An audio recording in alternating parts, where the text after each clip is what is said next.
Bursa yıllarca kuşatıldı. Ama düşmedi.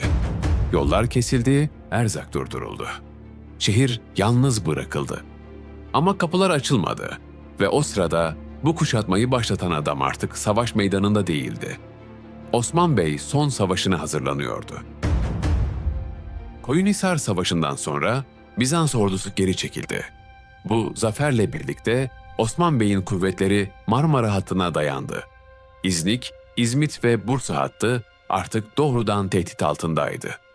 Bizans için bu bölge Anadolu'daki son savunma hattıydı ve bu hattın merkezinde Bursa vardı. Bursa sıradan bir şehir değildi. Uludağ'ın eteklerinde kurulmuştu. Bu sayede doğal bir savunmaya sahipti. Şehre ulaşan yollar sınırlıydı. Bu da onu savunması kolay bir hedef haline getiriyordu. Ama asıl önemi ticaretti. İpek yolunun Anadolu içlerinden gelen kolları Bursa üzerinden Marmara'ya ulaşıyordu. Bu şehir ticaret merkeziydi.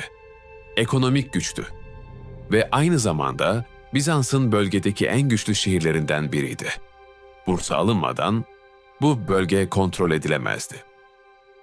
Koyunhisar'dan sonra Osman Bey Bursa'ya doğrudan saldırmadı. Çünkü bu şehir ani bir hücumla düşmeyecek kadar güçlüydü. 1303 yılından itibaren Bursa'nın çevresi adım adım kontrol altına alınmaya başladı. Geçiş yolları kesildi, çevre kaleler alındı. Şehir yavaş yavaş yalnız bırakıldı.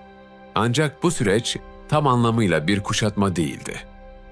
Asıl kuşatma 1317 yılında başladı. Osman Bey şehrin tamamen düşürülmesi için sistemli bir abluka kurdu. Osmanlı kuvvetleri Bursa'nın çevresine küçük kaleler kurdu. Bu kaleler geçiş yollarını kontrol etti. Ticaret yollarını kesti, şehre erzak girişini durdurdu. Bu sistemin en bilinen noktalarından biri Balaban Bey'in kurduğu hisardı.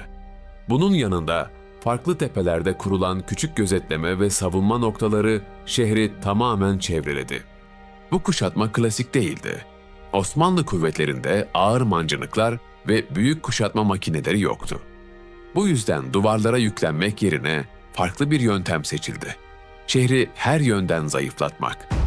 Bursa'nın çevresine stratejik hisarlar kuruldu. Kaplıca Hisarı şehrin batı yollarını kontrol ediyordu. Balaban Hisarı ise doğu tarafından gelebilecek yardımları kesiyordu. Bu iki nokta tamamlandığında Bursa artık tam anlamıyla kuşatılmıştı. Şehre ne erzak girebiliyordu ne de içeriden çıkış mümkün oluyordu. Bu bir saldırı değil, yıpratma savaşıydı. Bu yöntemle Bursa dış dünyadan koparıldı. Yıllar geçti. 1310, 1315. Bursa hala ayaktaydı ama içeride durum değişiyordu. Yıllar geçtikçe kuşatmanın etkisi şehir içinde hissedilmeye başladı. Ticaret durdu. Bursa, Marmara ile olan bağlantısını kaybetti. Denizden yardım alma ihtimali Mudanya hattının kontrol edilmesiyle ortadan kalktı. Erzak azaldı, fiyatlar yükseldi ve şehirde kıtlık başladı. Bizans İmparatorluğu ise bu kuşatmayı kıramadı. Çünkü o sırada kendi içinde büyük bir kriz yaşıyordu. 1321 ile 1328 yılları arasında Bizans'ta taht kavgaları ve iç savaş vardı. Bu yüzden Bursa'ya düzenli bir yardım gönderilemedi. Şehir yavaş yavaş kaderine terk edildi. Bu süreçte Osman Bey yaşlanmıştı. Kaynaklara göre gut ve benzeri bir hastalık nedeniyle hareket kabiliyeti ciddi şekilde azaldı. Artık seferlere katılamıyordu. Ama kuşatma devam ediyordu. Kararlar hala onun adıyla alınıyordu. Ancak sahada bir isim öndeydi. Orhan. 1320'li yıllara gelindiğinde Bursa kuşatmasının yönetimi fiilen Orhan Bey'in eline geçti. Kuşatma hatlarını güçlendirdi. Ablukayı daha sıkı hale getirdi. Şehirle bağlantıyı tamamen kesti. Bu artık bir bekleyiş değil, son aşamaydı. Ve bu süreçte Osman Bey hayatının son dönemine girdi. Bursa kuşatmasına yakın bölgede son yıllarını geçirdiği kabul edilir. Söğüt'te bir çadırın içinde. Henüz kimsenin adını bilmediği bir çocuk geceleri dışarı çıkar, gökyüzüne bakardı. Sessizdi. Ama içinde bir soru vardı. Bu oba nasıl ayakta kalır? O çocuk Osman'dı. Babası Ertuğrul Gazi. Ona sadece kılıç tutmayı değil, sabretmeyi ve adaleti öğretti. Bir yük taşımanın ne demek olduğunu öğretti. Sadece bir alp olmadı. Kardeşleriyle yürüdü.